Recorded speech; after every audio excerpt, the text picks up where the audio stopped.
is the RCP. Federico from the RCP. Give it up for the RCP. What's up? What's in the 22nd? Let me say this straight out. We face an emergency situation.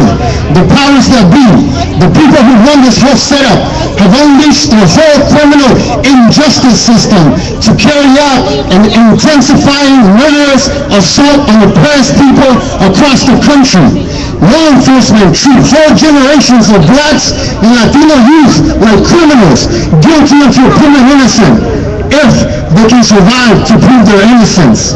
You see this coming down hard in policies like the NYPD's stop and frisk, under which 2,000 people, most of them black and Latino, and almost all of them doing absolutely nothing wrong, are subjected to harassment, disrespect, brutality, and worse each and every day. And police departments across the country carry out the same kind of racial profiling. Police routinely commit brutality and even murder, and almost always get away with no punishment for these crimes. Y'all heard about that young black man, right? Who was searched twice in Arkansas, then double handcuffed and placed in a cop car, was shot dead, and then the police claimed he shot himself. I could go on and on and on. The nightmare doesn't end there. Close to 2.4 million people are warehoused in prisons in the U.S. All of them are held in miserable conditions.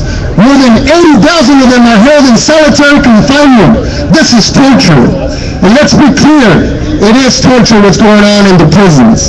More than 5 million people who have already served their sentences and been released face discrimination when seeking work and banned from public housing, can't get government loans, they can't even vote. All this adds up to tens of millions of people living their lives caught up in the web of the criminal, quote-unquote, justice system. Carl Dix, national spokesperson of the Revolutionary Communist Party, has compared this situation to a slow genocide, one that could easily become a fast one, and this is aimed especially at the black masses. How do we get to this situation? All this is built into the very fabric of the system. The rise of the prison population has to do with the fact that this system has got no future for the masses, especially the youth.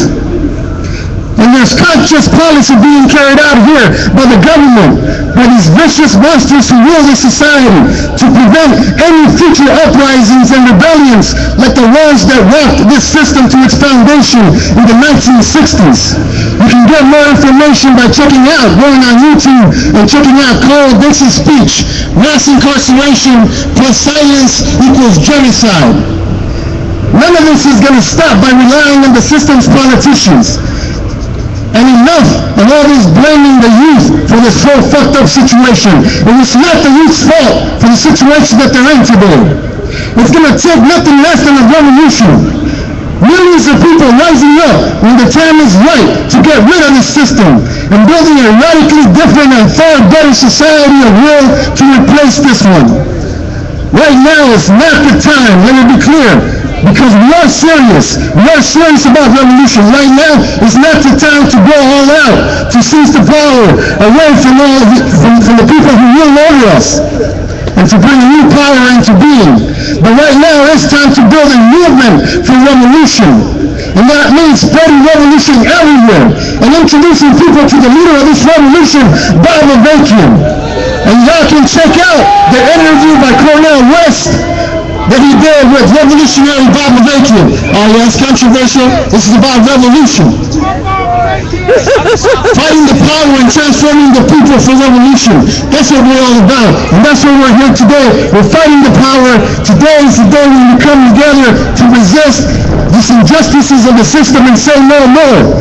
And this year, we are building the tradition of October 22nd by breaking the silence of mass incarceration, the warehousing of so many in prisons. And we got to continue to build the resistance from this past year, the California prisoner hunger strike. The recent Pelican Bay shoe prisoners who signed an agreement to end all hostilities between racial groups in California state prisons and jails.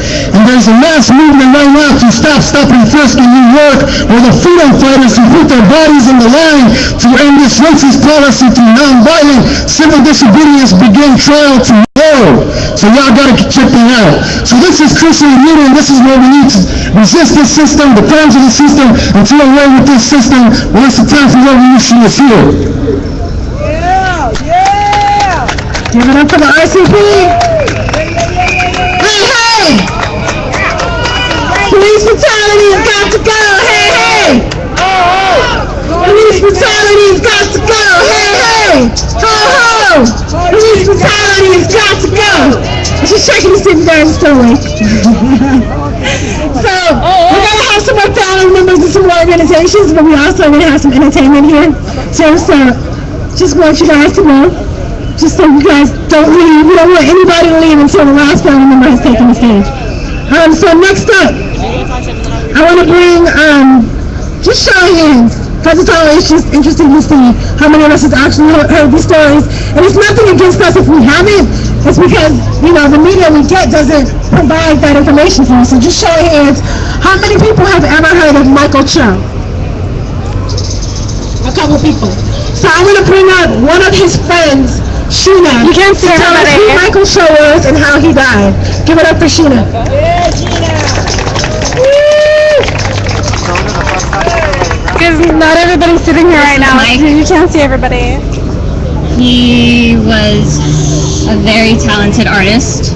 He painted, sculpted, he played the drums, played the guitar, he sang. He was one of the kindest, most beautiful souls you'll ever meet. He taught art to disabled children in his spare time. He helped out at his church, and he was killed by La Habra police in 2007. He was at a liquor store right by his house, one that he went to almost every day. He was outside the liquor store. He had already gone in and joked with the clerk and left with a pack of cigarettes. He's smoking a cigarette right outside the liquor store. He had a tire iron, and nobody really knows why, because he's definitely not a violent person. He was an artist, and he did a lot of industrial work. So a lot of his friends thought maybe he just picked it up on the walk to the liquor store and was going to use it for like an art exhibit or something. We don't really know. But we do know that there were no evidence of any vandalism, or there was no people around, and the last person that spoke to him was the clerk in the liquor store, and she said they were joking and having a good time. We had about 400 people. I don't know. Not everyone is right here. Everybody's kind of in immediately. There's more people. Guns drawn, yelling at him, telling him to drop his weapon. He didn't, and we also don't know why, but we assume it's because he felt like he wasn't doing anything wrong. Two police officers were pointing guns at him, yelling at him, treating him like a criminal when he was doing nothing wrong. And he was educated, he went to UCLA, and I assume that he probably felt like he was being mistreated and didn't feel like he needed to listen. And it's not ethical, not moral for us to be treated like that. But unfortunately, that's the way it is. So I guess I'm here to tell you to, unfortunately, obey, so because it's not worth your life. Obviously, we all wish he would have just stopped. Instead, he had a leg disability, and what he did was he pivoted away from the police that were pointing guns at him, and he limped away. And after he limped away, police shot him 11 times and killed him. The whole encounter was only 41 seconds. The police, they called dispatch as soon as they arrived on scene.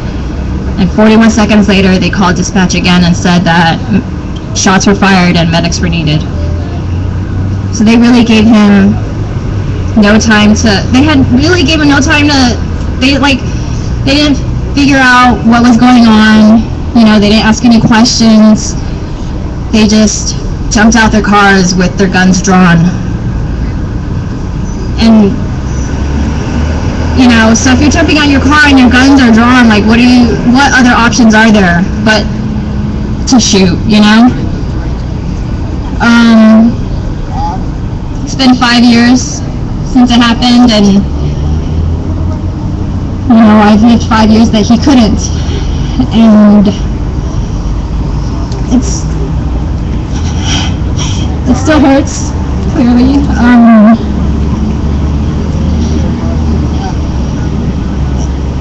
It was really dark for a while. I cried every day for like 4 months because I couldn't understand how something like that can happen. Why an innocent, beautiful person can just be killed and have nothing happen after that, you know? They basically got away with it. They are still on duty. One of them got promoted. Most of the encounter was on surveillance camera and they didn't know. So during the first interview, they just made stuff up, had a bunch of lies. The surveillance video surfaced afterwards, disproved their statements, but it still didn't do a thing. We ended up in court, in civil court, for 8 days, where they had an attorney that was an expert at defending police shootings. And I don't know, there's just so much ugliness in the whole process, in the whole system, and it's so hard to deal with, so hard to fight. So I really, really appreciate every single person that's here right now, because it's very important that we stick together and we fight and we let them know that this is not okay, that we won't stand by and do nothing if they kill our families and our friends. So thank you, 022, Tyre. Thank you all.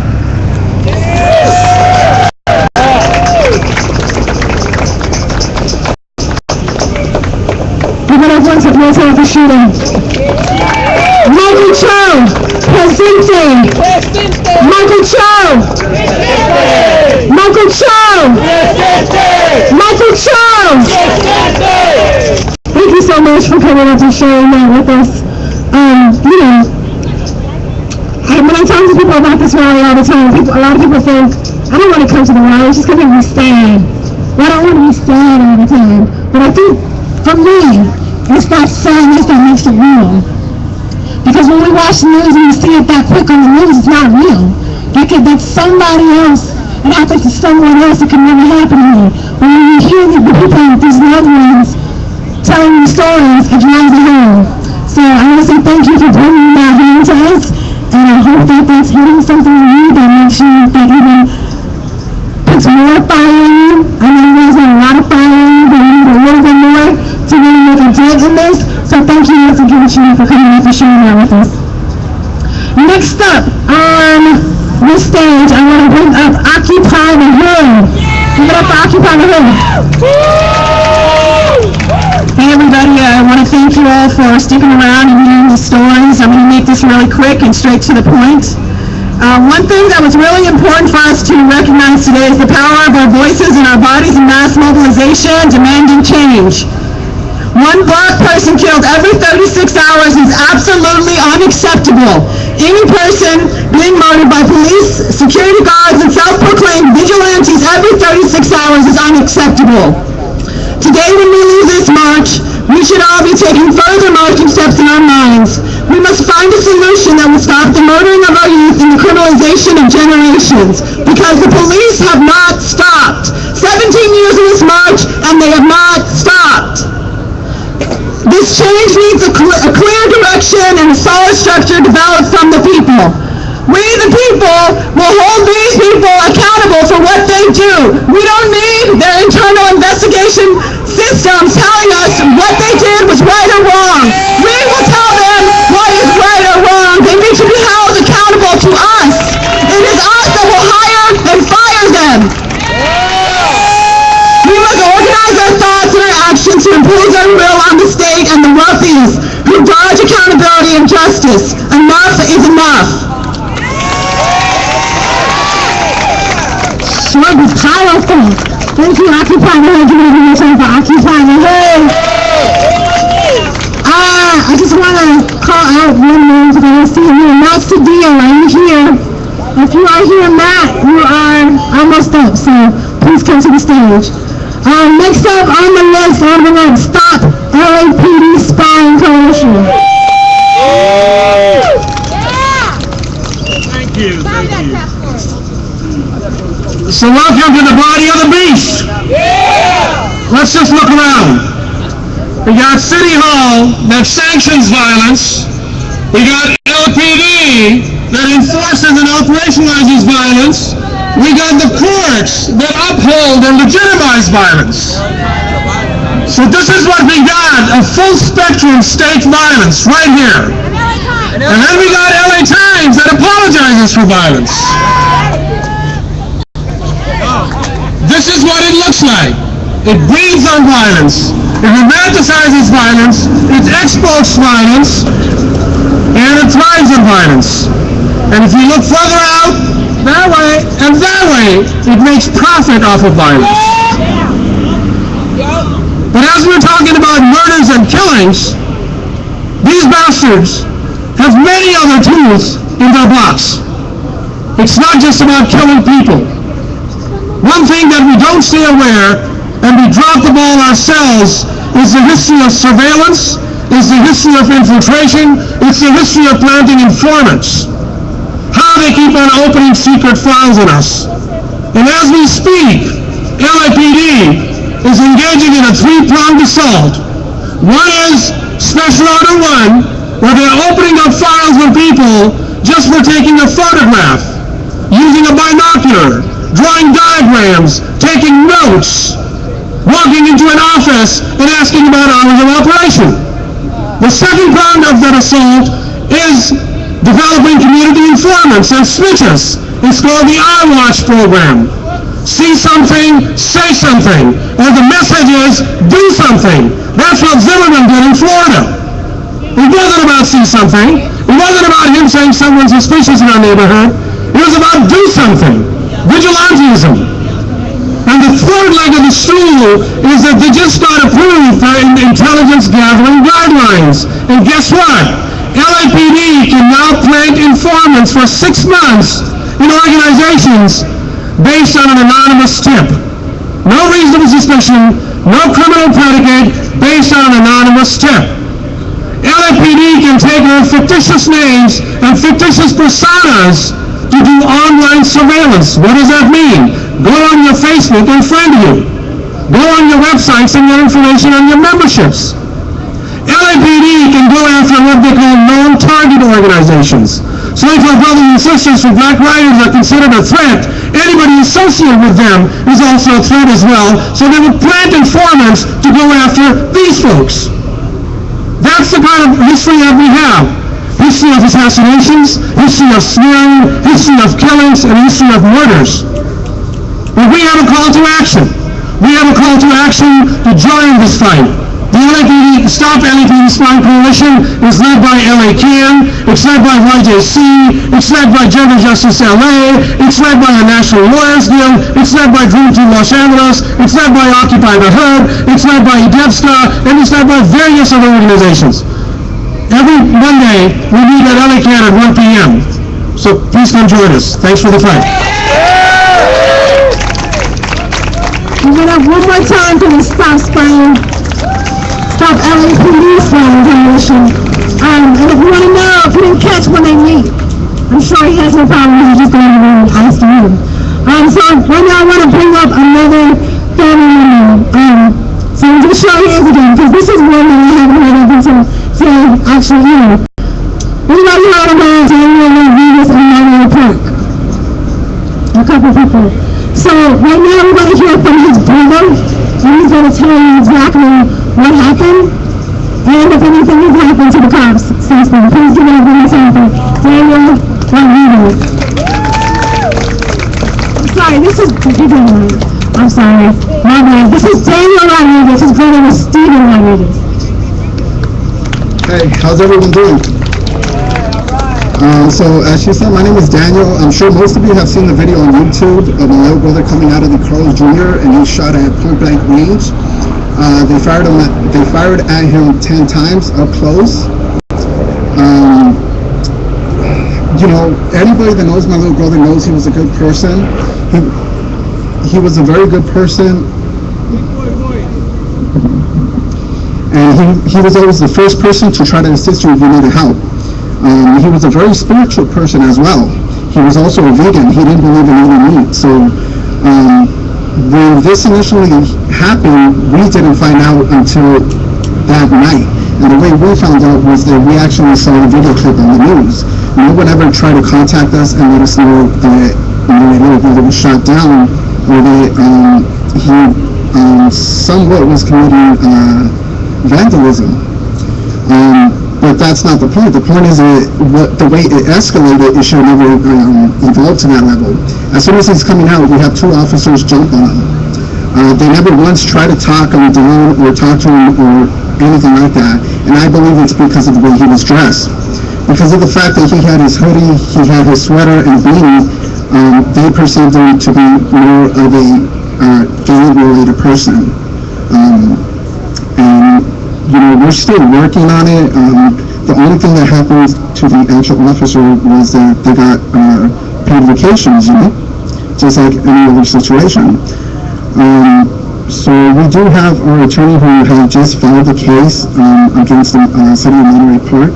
Not only that, 2 other people who were hurt because of stray bullets have also filed civil cases against the Monterey Park City Police Department. A lady, I believe, was shot. 2 bullets went straight. One hit the Thomas Burger on the corner, and it hit one of the signs, which popped, and then she got burned because of the sign. So another person also got injured, not directly from the stray bullet, but because of it. So I wanted to talk to you also about police brutality, because this is becoming a big issue. I'm sure most of you have heard some other incidents which are happening, like the girl who was body slammed by officers. She was slammed 2 times over what should have been a routine stop. But instead, because she didn't abide by what the officer was saying, they took it into their hand and basically body slammed her 2 times for no reason.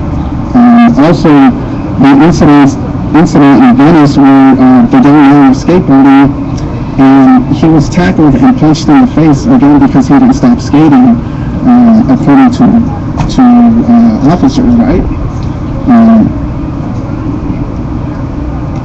And also, I want to let you know about the most recent incident of a lady named Valerie who was shot at point blank range by a border patrol agent. She was shot at 5 times. 3 times she was hit in the head.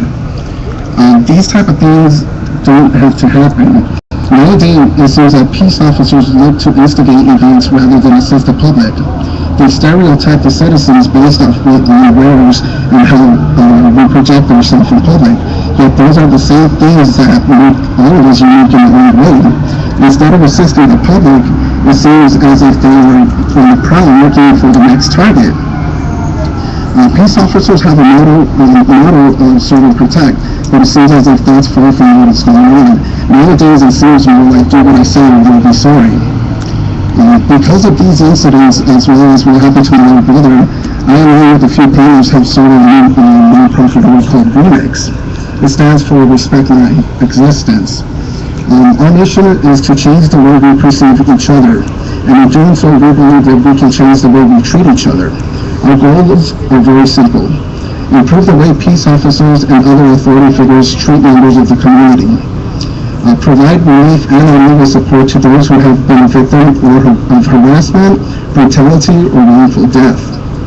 Build unity among communities that need to unite in order to be heard. A lot of people are scared to come out and talk about issues that they face with police departments. Raise awareness among community leaders and demand changes. And that's pretty much it. We would really appreciate it if you could go to our website, which is remix.net, and it's spelled REMYX.net, in order to learn more and see how you can be a part of it. Thank you.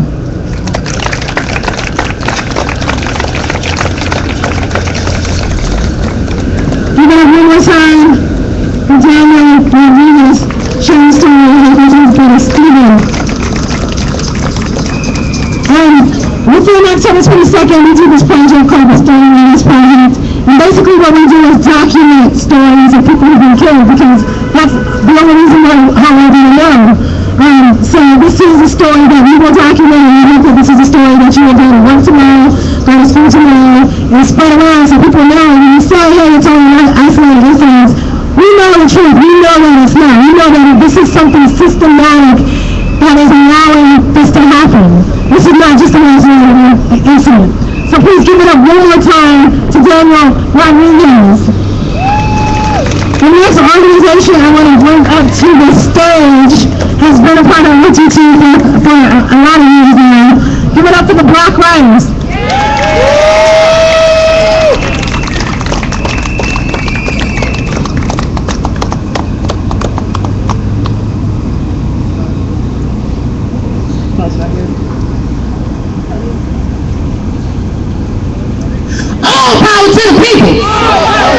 Y'all gotta get louder than that. This occupational army is right next to y'all. All power to the people. We are the Black Riders Liberation Party. We're the new generation Black Panther Party. And we're here today because we have to break the facade, the mysticism, and the cloak and dagger of the police only simply being the police. We must recognize that we are dealing with an occupational army. We must realize that America considers itself to be the global police.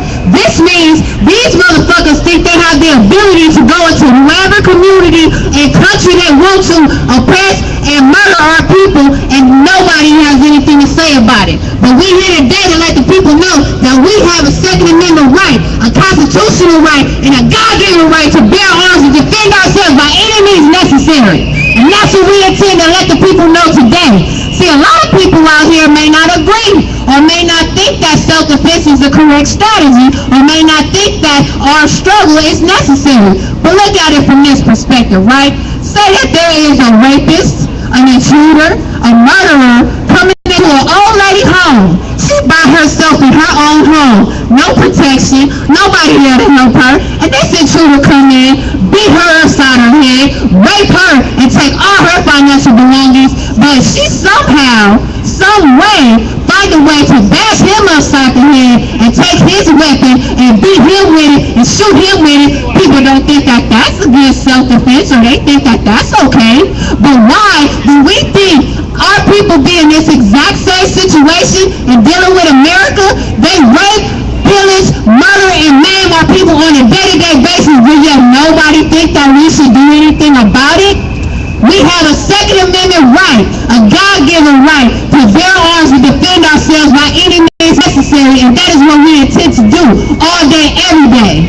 We also have programs that instill for the people's survival. We have HIV intervention programs, we have after-school programs, and we also have hood health programs, because we must recognize the fact that we must become a self-sustaining, organized body of people. We can never do anything by ourselves. Our general touched this point at the last mission at the Anarchist event. It's on YouTube. Check it out. Taco Speech Part 1 and Part 2. Check it out on YouTube tonight, because you'll get schooled on some shit. But real quick, this is the reason why we must set aside all differences, because as long as we are divided, we'll never take on this enemy. They are a unified body of fascists, and they are destroying our people all day, every day. But yeah, we're going to sit here with differences and say, no, we disagree with their ideology, we disagree with theirs. Y'all y'all don't like us because we Black Panthers, check the video. Our general will let you know about it. We here because we represent the fact that this is a global war that we must take on because they're occupying our people every day, and we're not going to sit here and allow it to happen.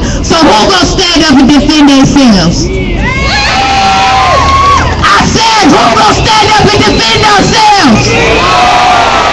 Do we have a Second Amendment right and a God-given right to self-defense? Are we going to protect ourselves and our babies? We going to be the old lady that killed every children?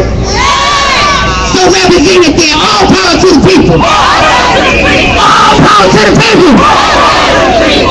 Real quick, our general wasn't able to come through today because he's been banging on pigs in the fashion state all week, but he does send his love, he sends his shout out, and he says all day, every day, all power to the people first and foremost, and fuck pigs indefinitely to the end of time. Power to the people. Power to the people. Go back to storm. Go back to storm. All power to the people. All power to the people. Down.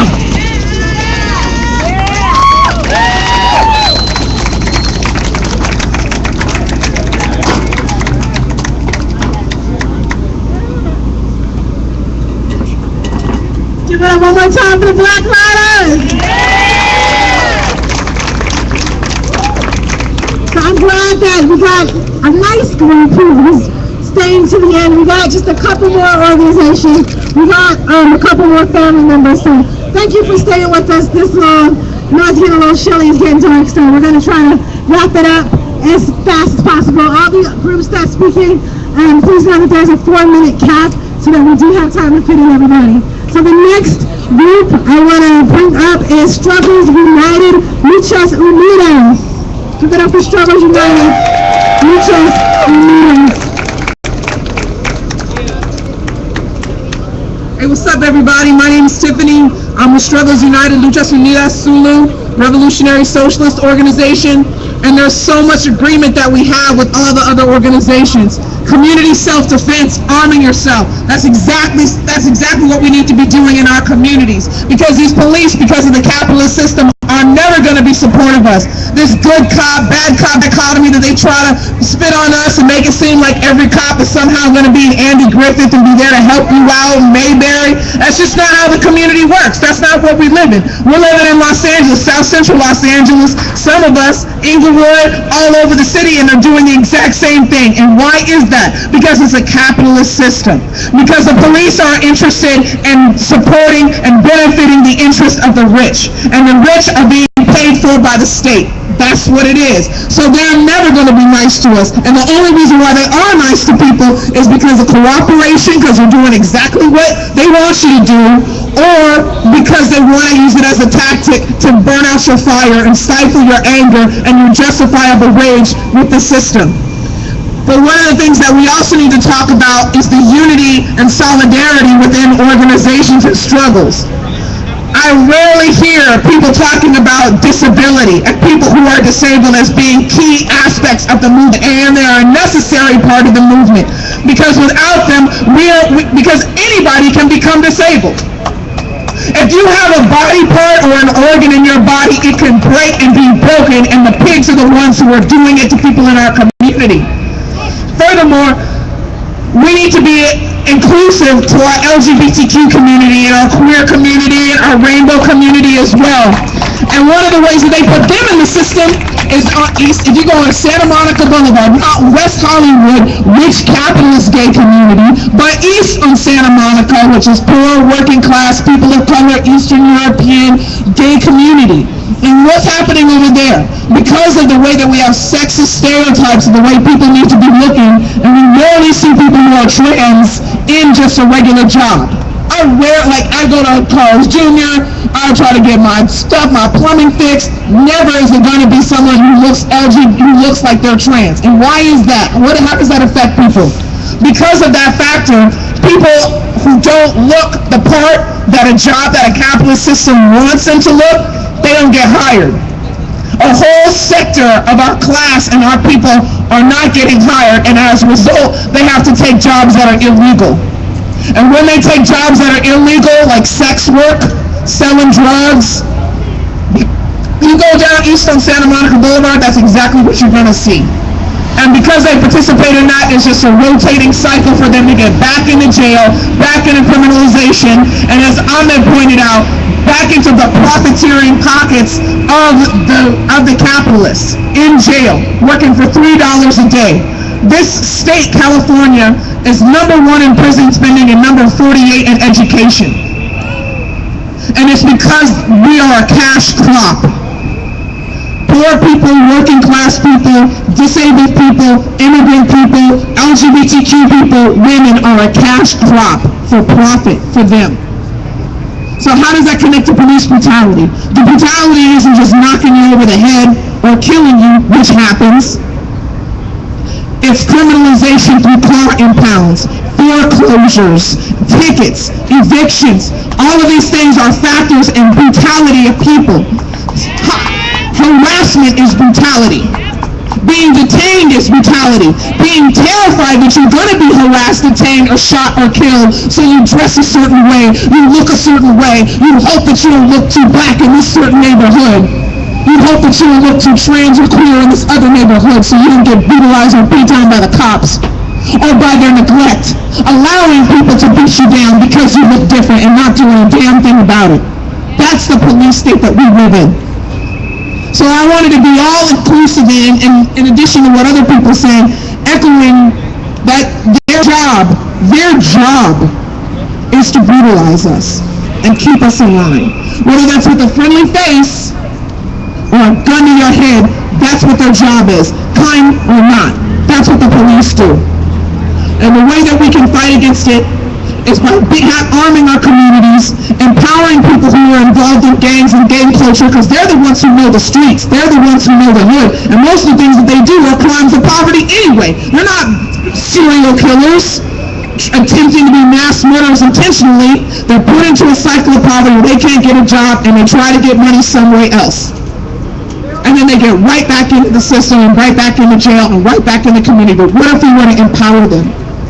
What if we were to encourage the knowledge that they have of their streets, of our community, and value it, and put them on watch against the pigs, against this racist police system, this oppressive police system, multi-tentacle oppressive police system? What if we were to empower them? What if we were to be like the Pink Ninjas, for example, which are anti-gay bashing gay group, to fight against homophobia? All of these actions are at our disposal. As the working class, we have a talent because we do so many different jobs. We are the proletariat. We are the workers of society. The engine of society keeps society moving. And if we don't make profits, they don't make profit. It's as simple as that. So what we can do, empower our communities, defend our communities, stand up for ourselves. Our Constitution is bullshit anyway. It was written to enforce slavery and genocide. What's the history of the laws in this country in the first place? It's not to help people in all this Columbus lies. It's to brutalize people. So we empower our people, value their knowledge, encourage the youth, let them know the truth from the very get-go, from the jump street, and empower and have strength and have faith in the working class, because we're the ones that make society run. We're the ones that if brutality happens, we can shut it down. All power to the people. If you're interested, you can hit me up. We can talk about it. I'm not here to sell you anything. So. The struggles united, luchas unidas. So this would not be a rally if we did not come around with a donation bucket. So I just want to make a call out. If you got change in your pocket, if you got dollar bills in your pocket, O22 is a grassroots organization. And when we say grassroots, it is 100% grassroots. That means we're not a nonprofit. We don't have a 501c3. We don't have any kind of anything. What makes this organization is us coming together and meeting every week and trying to do something about this. We have no funding by private anybody. No funding from, we have checks coming in. This is money. Some of this money is out of our pocket. Some of this money is from benefits that we do, and all of it is from people like you who you feel something, feel some kind of way about what we're doing and want to contribute to that. So we're asking when we come around, Sophia and Freedom are coming around with a bag and a bucket. Please give to O22. Just so you know, none of this money is going into my pocket. It's not going into Freedom's pocket, Sophia's pocket, none of our pockets. This is going to pay for this truck, for the sound, for that truck, for the generator. It's going to pay for the water on the truck so people wouldn't pass out. That's all we're raising this money from. A lot of us put money out of our own pockets to make this happen today. So we just ask for a little bit of help to fund this marching rally.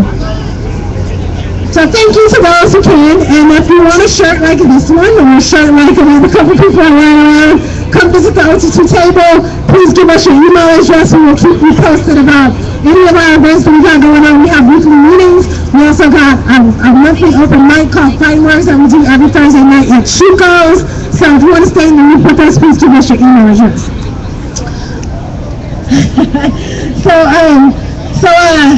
Somebody's getting you all discombobulated over here.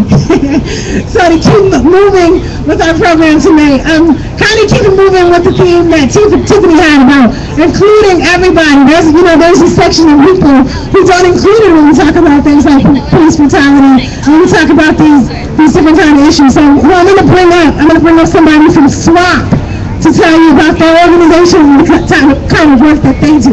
Please give it up for SWAP.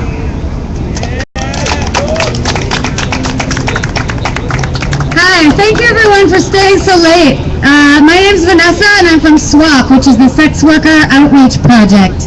We're a national organization with a chapter in LA, and I'm going to be brief with you, but I'd like to introduce why SWAP is part of the O22 Coalition. So we're a social justice network, and we're dedicated to ending violence and stigma against sex workers through education and advocacy. So let's start with some education. Here's a fact. The fastest growing prison population right now in America is women, and 2/3 of the women in prison are mothers. Here's another fact. A sex worker is more likely to be murdered, period, than any other person. Period. Here's another fact. A sex worker who reports a rape often ends up in a file at the LAPD with a code NHI. Does anyone know what that stands for? No humans involved. If you can judge a society by the way it treats its prisoners, its children, and its minorities, then you can understand why the sex workers are here to join hands with everyone who's opposed to the deadly and repressive violence of this state. You don't even have to agree with the Sex Worker Liberation Project to understand that sex workers deserve and are being denied basic human rights here, across the country, and across the world. Sex workers are part of every community. Every community has someone trading, bartering, or getting paid for sex. Many of us are as likely, if not more likely, to be abused, harassed, raped, or killed by law enforcement than we are to be raped and abused and killed by our customers or our boyfriends. We have little to no community solidarity to rely on. So we advocate for the end of violence against sex workers, and what that means is the end of violence against women, the end of violence against men, against the poor, against transgendered, queer, gay, and lesbian people. It means ending violence against people of color, against Muslims, against the aged and the disabled. It's a call to end state violence. Right now, this state violence occurs in the form of selectively enforced racist, classist, sexist laws that criminalize a huge percentage of our brothers and sisters. But we also need to end the violence perpetuated by our own communities so that no social stigma keeps us from joining anyone else in the struggle. We have have a day of recognition, a day to end violence against sex workers. December 17th is the 10th annual International Day to End Violence Against Sex Workers. We will be taking the streets with sex worker rights activists from 5 major cities on the West Coast. I hope you join us. And I hope you join us knowing that we believe in human rights for all, end the new Jim Crow and the drug war, free the prisoners, listen to the sex workers when we speak. You have no idea the risk we take by coming forward. There are humans involved. Thank you. Okay, now I'm gonna drop streams, but I'll be right back. I'm gonna archive. I'll be back.